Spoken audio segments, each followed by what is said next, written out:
¿Qué es peor que el miedo a lo desconocido? Quizá que ese mismo miedo se vuelva algo cotidiano. Eso es lo que enfrenta la protagonista de nuestro cuento del día de hoy.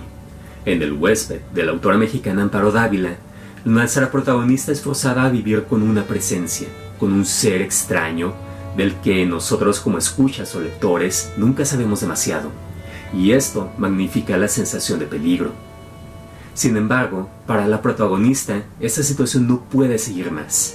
El huésped se vuelve cada vez más violento. No solo es en peligro a ella, sino sus hijos también.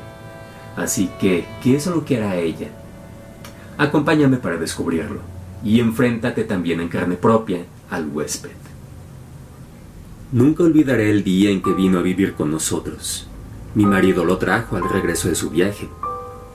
Llevábamos entonces cerca de 3 años de matrimonio. Teníamos 2 niños y yo no era feliz. Representaba para mi marido algo así como un mueble, que se acostumbra uno a ver en determinado sitio, pero que no le causa la menor impresión. Vivíamos en un pueblo pequeño, incomunicado y distante de la ciudad, un pueblo casi muerto o a punto de desaparecer. No pude reprimir un grito de horror cuando lo vi por primera vez. Era lúgubre, siniestro, con grandes ojos amarillentos, casi redondos y sin parpadeo, que parecían penetrar a través de las cosas y de las personas. Mi vida desdichada se convirtió en un infierno. La misma noche de su llegada supliqué a mi marido que no me condenara a la tortura de su compañía. No podía resistirlo. Me inspiraba desconfianza y horror. «Es completamente inofensivo», dijo mi marido mirándome con marcada indiferencia. «Te acostumbrarás a su presencia, y si no lo consigues...» No hubo manera de convencerlo de que se lo llevara. Se quedó entonces en nuestra casa. No fui la única en sufrir su presencia. Todos los de la casa, mis niños, la mujer que ayudaba en los quehaceres, su hijito, sentíamos pavor de él. Solo mi marido gozaba teniéndolo allí. Desde el primer día, mi marido le asignó el cuarto de la esquina. Era esta una pieza grande, pero húmeda y oscura. Por esos inconvenientes yo nunca lo ocupaba. Sin embargo, él pareció sentirse contento con la habitación. Como era bastante oscura, se acomodaba a sus necesidades. Dormía en la oscuridad, y nunca supe a qué hora se acostaba. Perdí la poca paz de que gozaba en la casona. Durante todo el día, todo marchaba con aparente normalidad. Yo me levantaba siempre muy temprano, vestía a los niños que ya estaban despiertos, les daba el desayuno y los entretenía mientras Guadalupe arreglaba la casa y salía a comprar el mandado. La casa era muy grande, con un jardín en el centro y los cuartos distribuidos a su alrededor. Entre las piezas y el jardín había corredores que protegían las habitaciones del rigor de las lluvias y del viento que eran frecuentes. Tener arreglada una casa tan grande y cuidado el jardín, mi diaria ocupación de la mañana, era una tarea dura, pero yo amaba mi jardín. Los corredores estaban cubiertos por enredaderas que floreaban casi todo el año.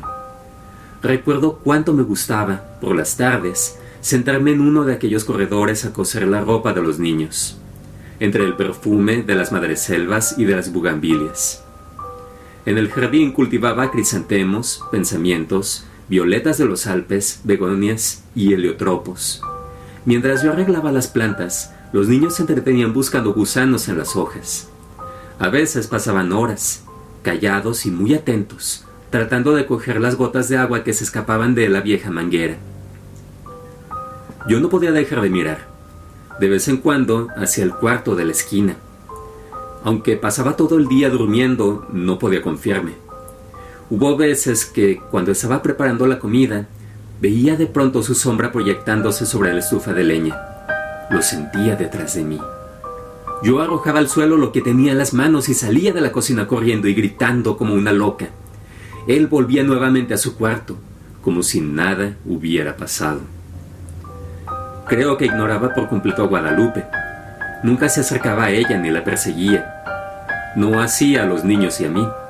A ellos los odiaba, y a mí me acechaba siempre. Cuando salía de su cuarto, comenzaba la más terrible pesadilla que alguien pudiera vivir. Se situaba siempre en un pequeño cenador, enfrente de la puerta de mi cuarto. Yo no salía más. Algunas veces, pensando que aún dormía, yo iba hacia la cocina por la merienda de los niños. De pronto lo descubría en algún oscuro rincón del corredor, bajo las enredaderas. «¡Allí está ya, Guadalupe!», gritaba desesperada. Guadalupe y yo nunca lo nombrábamos. Nos parecía que al hacerlo cobraba realidad aquel ser tenebroso. Siempre decíamos: «Allí está, ya salió, está durmiendo, él». Solamente hacía 2 comidas, una cuando se levantaba al anochecer y otra tal vez en la madrugada antes de acostarse. Guadalupe era la encargada de llevarle la bandeja. Puedo asegurar que la arrojaba dentro del cuarto, pues la pobre mujer sufría el mismo terror que yo. Toda su alimentación se reducía a carne, no probaba nada más. Cuando los niños se dormían, Guadalupe me llevaba la cena al cuarto. Yo no podía dejarlos solos, sabiendo que se había levantado o estaba por hacerlo. Una vez terminadas sus tareas, Guadalupe se iba con su pequeño a dormir y yo me quedaba sola, contemplando el sueño de mis hijos. Como la puerta de mi cuarto quedaba siempre abierta, no me atrevía a acostarme, temiendo que en cualquier momento pudiera entrar y atacarnos. Y no era posible cerrarla. Mi marido llegaba siempre tarde, y al no encontrarla abierta habría pensado: «Y llegaba bien tarde». Que tenía mucho trabajo, dijo alguna vez. Pienso que otras cosas también lo entretenían. Una noche estuve despierta hasta cerca de las 2 de la mañana, oyéndolo afuera. Cuando desperté, lo vi junto a mi cama, mirándome con su mirada fija, penetrante. Salté de la cama y le arrojé la lámpara de gasolina que dejaba encendida toda la noche. No había luz eléctrica en aquel pueblo, y no hubiera soportado quedarme a oscuras, sabiendo que en cualquier momento... Él se liberó de golpe y salió de la pieza. La lámpara se estrelló en el piso de ladrillo y la gasolina se inflamó rápidamente. De no haber sido por Guadalupe, que acudió a mis gritos, habría ardido toda la casa. Mi marido no tenía tiempo para escucharme ni le importaba lo que sucediera en la casa. Solo hablábamos lo indispensable. Entre nosotros, desde hacía tiempo, el afecto y las palabras se habían agotado. Vuelvo a sentirme enferma cuando lo recuerdo. Guadalupe había salido a la compra y dejó al pequeño Martín dormido en un cajón donde lo acostaba durante el día. Fui a verlo varias veces. Dormía tranquilo. Era cerca del mediodía. Estaba peinando a mis niños cuando oí el llanto del pequeño mezclado con extraños gritos. Cuando llegué al cuarto, lo encontré golpeando cruelmente al niño. Aún no sabía explicar cómo le quité al pequeño y cómo me lancé contra él con una tranca que encontré a la mano. Y lo ataqué con toda la furia contenida por tanto tiempo. No sé si llegué a causarle mucho daño, pues caí sin sentido. Cuando Guadalupe volvió del mandado, me encontró desmayada y a su pequeño lleno de golpes y de arañas que sangraban. El dolor y el coraje que sintió fueron terribles. Afortunadamente, el niño no murió y se recuperó pronto. Temí que Guadalupe se fuera y me dejara sola. Si no lo hizo, fue porque era una mujer noble y valiente que sentía gran afecto por los niños y por mí. Pero ese día nació en ella un odio que clamaba venganza. Cuando conté lo que había pasado a mi marido, le exigí que se lo llevara, alegando que podía matar a nuestros niños como trató de hacerlo con el pequeño Martín.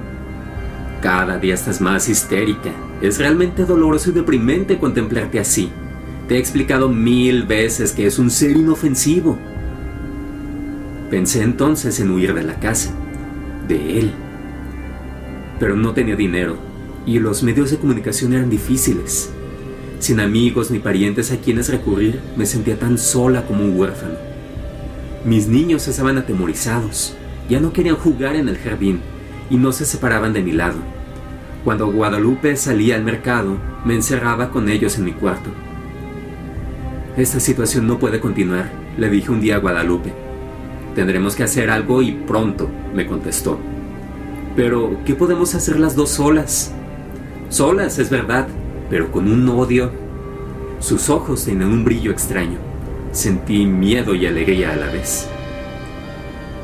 La oportunidad llegó cuando menos lo esperábamos.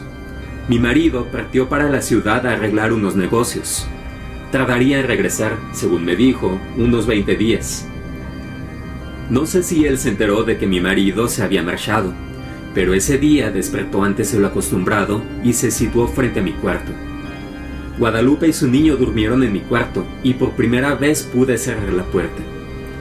Guadalupe y yo pasábamos casi toda la noche haciendo planes.